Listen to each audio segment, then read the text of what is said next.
Lampião, cujo nome verdadeiro era Virgulino Ferreira da Silva, nasceu em 1898 em Vila Bela, Pernambuco, uma região marcada por conflitos de terra e seca. Ele cresceu em meio à pobreza e à violência, testemunhando as injustiças sociais e a falta de oportunidades para os mais pobres. Essas circunstâncias difíceis mudaram sua trajetória e o levaram a se tornar um dos personagens mais emblemáticos da história do Brasil. Durante sua infância, Lampião acompanhou seu pai em viagens pelo Nordeste, aprendendo sobre as tradições, a cultura e a geografia da região. Ele também teve a oportunidade de aprender a ler e escrever, habilidades que seriam valiosas em sua vida futura como líder do cangaço. Após a morte de seu pai em 1921, Lampião entrou para o bando de Sinhô Pereira, um dos líderes cangaceiros da época. Sinhô Pereira foi uma influência importante na formação de Lampião, ensinando-lhe estratégias de combate, técnicas de sobrevivência e as regras do cangaço. Lampião logo se destacou como um líder carismático e estrategista habilidoso. Seu bando cresceu rapidamente em número e fama, e ele se tornou conhecido como o Rei do Cangaço. O bando de Lampião, chamado de Cangaceiros de Lampião ou Bando de Lampião, contava com mais de 100 homens, incluindo cangaceiras, mulheres que compartilhavam dos mesmos ideais e participavam das atividades do grupo. O bando de Lampião realizava incursões em vilas, cidades e propriedades, saqueando, extorquindo e espalhando medo por onde passava.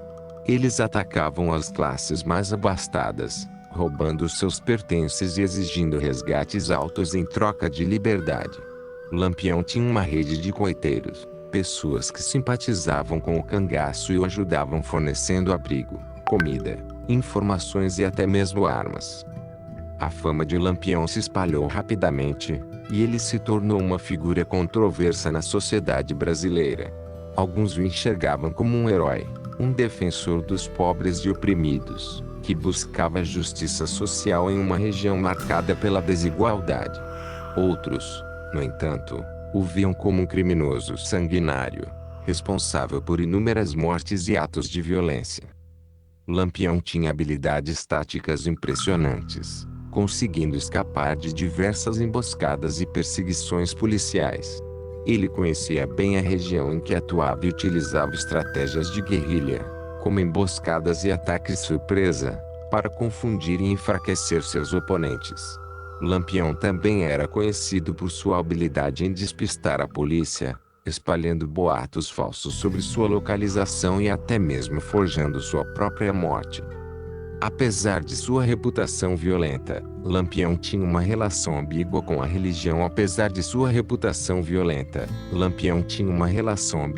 religião. Ele era profundamente religioso e demonstrava respeito pela fé, evitando atacar aldeias e igrejas em resposta a pedidos de padres locais. No entanto, isso não significava que ele era um homem pacífico. Lampião justificava suas ações como uma forma de defesa e retribuição contra aqueles que o haviam prejudicado ou oprimido. Durante suas incursões, Lampião também mostrava um lado generoso e caridoso. Ele frequentemente distribuía parte do saque obtido em seus ataques para os mais pobres, agindo como uma espécie de Robin Hood do sertão. Esses atos de caridade contribuíram para sua popularidade entre os menos favorecidos, que via nele um protetor e provedor em uma região carente de assistência governamental. No entanto, a violência era uma característica inegável das ações de Lampião e seu bando. Eles realizavam execuções brutais, deixavam rastros de destruição e instauravam medo nas comunidades por onde passavam. As cabeças decapitadas dos inimigos eram frequentemente expostas publicamente como um sinal de poder e intimidação. O governo brasileiro não ficou indiferente às ações de Lampião. Várias tropas, conhecidas como volantes, foram enviadas para combater o cangaço. No entanto, Lampião conseguia se esquivar e escapar das investidas policiais graças à sua habilidade estratégica e ao conhecimento profundo do terreno.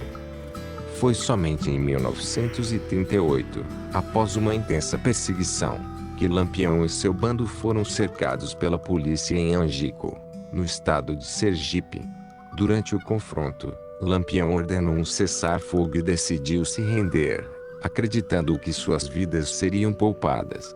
No entanto, as forças policiais, lideradas pelo tenente João Bezerra, não cumpriram o acordo e abriram fogo contra o grupo. Lampião, sua companheira Maria Bonita e outros membros do bando foram mortos nesse episódio trágico. Suas cabeças foram cortadas e expostas em praça pública como uma forma de provar que o temido cangaceiro finalmente havia sido derrotado.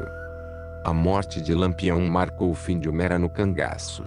Apesar da violência e da controvérsia que cercam sua figura, seu legado permanece até hoje. Sua história desperta o interesse de historiadores, escritores e cineastas, que exploram os aspectos sociais, políticos e culturais do cangaço e a figura complexa de Lampião. O mito e a controvérsia em torno de Lampião persistem, com diferentes perspectivas sobre sua figura.